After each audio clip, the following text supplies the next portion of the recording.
और आज हम आपको दिखाने जा रहे हैं योगी का ऑपरेशन दसवेदानिया। आप सोच रहे होंगे कि ये क्या है।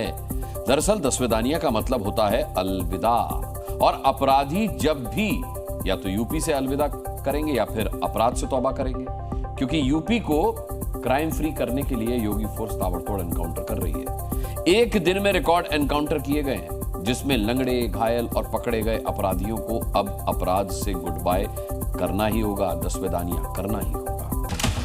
12 जिले, 12 घंटे और 14 एनकाउंटर। यूपी का कोई कोना नहीं जहां अपराधी योगी फोर्स से बचने के लिए छिप सके, क्योंकि पूरब में एनकाउंटर, पश्चिम में एनकाउंटर, उत्तर में एनकाउंटर और दक्षिण में एनकाउंटर। हर जगह अपराधियों का बुलेट से इलाज हो रहा है।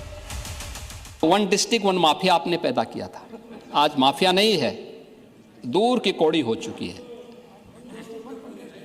गोरखपुर के सब माफिया तो पहले ही जा चुके थे, उनको पहले निपटा चुके थे। बाकी जो बच्चे खुचे थे उन सबको हम लोगों ने उनकी गति को पहुंचा दिया है। यूपी के अपराधियों पर योगी की डबल साढ़े साथी चल रही है। बेटी, व्यापारी, किसान या आमजन, नौजवान, जिस किसी को भी अपराधियों ने परेशान किया उन पर आधी रात को योगी फोर्स का जबरदस्त एक्शन हुआ। तभी तो इस बार यूपी में सिर्फ पैर तोड़ नहीं बल्कि एक ही दिन में रिकॉर्ड तोड़ एनकाउंटर हुए हैं। नंबर के बारे में आगे बताएं, उसके पहले एक्शन जरा देखिए। लखनऊ की तस्वीरें अपराध के खिलाफ योगी के जीरो टॉलरेंस के सबूत दे रही हैं। मासूम से दुष्कर्म करने वाले आरोपी कमल किशोर को पुलिस ने एनकाउंटर के बाद दबोच लिया। आरोपी ने 27 मई की रात को दुष्कर्म की वारदात को अंजाम दिया, जिसके चंद घंटों के बाद योगी फोर्स ने गिरफ्तार किया। लखनऊ ही नहीं बल्कि बुलंदशहर में भी बेटी के खिलाफ अपराध करने वाले अब अपने पैरों पर चलने के लायक नहीं बचे। 8 साल की बच्ची से रेप करने वाला आरोपी रविंद्र को पकड़ने गई पुलिस पर उसने फायरिंग की। पुलिस की जवाबी फायरिंग में बदमाश गोली लगने से घायल हुआ। बदमाश से एक तमंचा और कारतूस बरामद हुआ। योगी राज में अपराध करने वाले बचेंगे नहीं, चाहे वो किसी धर्म के हों, किसी जाति के हों। 12 घंटे के अंदर यूपी के 12 जिलों में बदमाशों के लिए बुलेट दौड़ी है। लखनऊ में 2, बागपत और आगरा में 2 एनकाउंटर, हापुड़ में 1, बलिया में 1, गाजियाबाद, उन्नाव और झांसी में भी अपराधियों के एनकाउंटर हुए। झांसी में 1, फिरोजाबाद में 1, शामली में 1 और बागपत में 1 लोकेशन पर योगी फोर्स ने अपराधियों के खिलाफ ऑपरेशन लंगड़ा चलाया। यानी यूपी में हत्या, लूट, डकैती समेत जो भी अपराध होगा उसके गुनहगारों का तुरंत हिसाब भी होगा। आज कोई घटना कहीं भी हो रही है तो आप खुद ही बता रही हैं कि यदि 13 हत्या हुई तो एनकाउंटर भी 13 हुए हैं। कहीं भी अपराधियों को या अपराधी को बख्शने का काम नहीं हो रहा, तो तुरंत कार्रवाई, तत्काल कार्रवाई, प्रभावी कार्रवाई करके जो भी दोषी हैं उनको कठोरतम दंड देने का काम प्रदेश सरकार कर रही है। आगरा के जगदीशपुरा थाना इलाके में एक नाबालिग के साथ दुष्कर्म की घटना हुई, जिसके आरोपी को पुलिस ने अरेस्ट किया। अगर किसी ने किसी बेटी और व्यापारी को छेड़ा तो वह उस अपराधी के लिए यमराज के घर जाने का भी एक रास्ता खोल देता है। महिलाओं के साथ व्यापारी, अन्नदाता के साथ भी अपराध किया तो योगी छोड़ते नहीं। बलिया में व्यापारी को गोली मारने वाला बदमाश योगी फोर्स की गोली से घायल हुआ, तो उधर बागपत में किसान से लूट करने वाले बदमाश को पुलिस ने एनकाउंटर के बाद पकड़ लिया। झांसी पुलिस ने 25,000 के इनामी को एनकाउंटर के बाद दबोच लिया।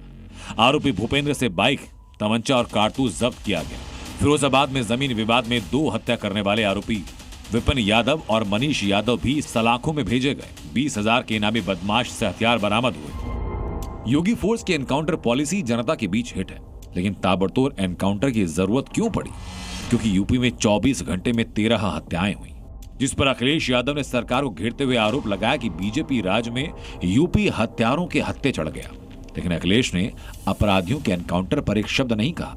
जब उनके किसी एक माफिया शागिर्द को, किसी डकैत को जो पुलिस मुठभेड़ में मारा जाता है, जब मारा जाता है तो इनकी दुखती हुई नस पर जैसे पुलिस ने उंगली रख दी हो, तब ये चिल्लाने लगते हैं। अपराध पर लगाम कसने के लिए योगी में सत्ता में आते ही अपराधियों का गोली से इलाज शुरू किया। यूपी में 2017 के बाद पहली बार एक दिन में 14 एनकाउंटर हुए। योगी के सीएम बनने के बाद 8 सालों में अब तक 12,500 से ज्यादा एनकाउंटर हो चुके हैं और नंबर लगातार बढ़ते जा रहे हैं। हापुड़ में पुलिस ने मुठभेड़ के बाद 4 बदमाशों को पकड़ा। उनमें से एक आरोपी गोली लगने से घायल हुआ।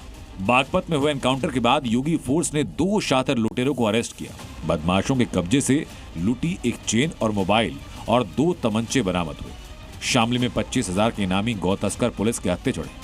आरोपी गौ तस्कर सलमान से तमंचा और कारतूस बरामद हुआ। गाजियाबाद की विजयनगर पुलिस ने 20 से ज्यादा मुकदमों में वांटेड बदमाश को मुठभेड़ के बाद गिरफ्तार किया। उन्नाव में चेकिंग के दौरान बाइक सवार 3 बदमाशों ने पुलिस पर फायरिंग की और जवाबी कार्रवाई में 1 आरोपी पकड़ा गया और 2 फरार हुए।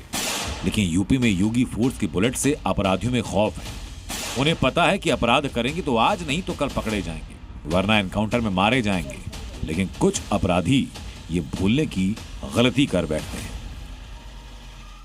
याद करिए 17 के पहले पुलिस पहले भागती थी, पीछे पीछे गुंडे दौड़ाते थे। आज 17 के बाद उल्टा हो गया है। अब गुंडा और माफिया भाग रहा है, पुलिस उसको दौड़ा रही है। और अगर उसने कहीं कोई दुस्साहस किया तो फिर वहीं पे राम नाम सत्य है, यह भी तय हो जाता है।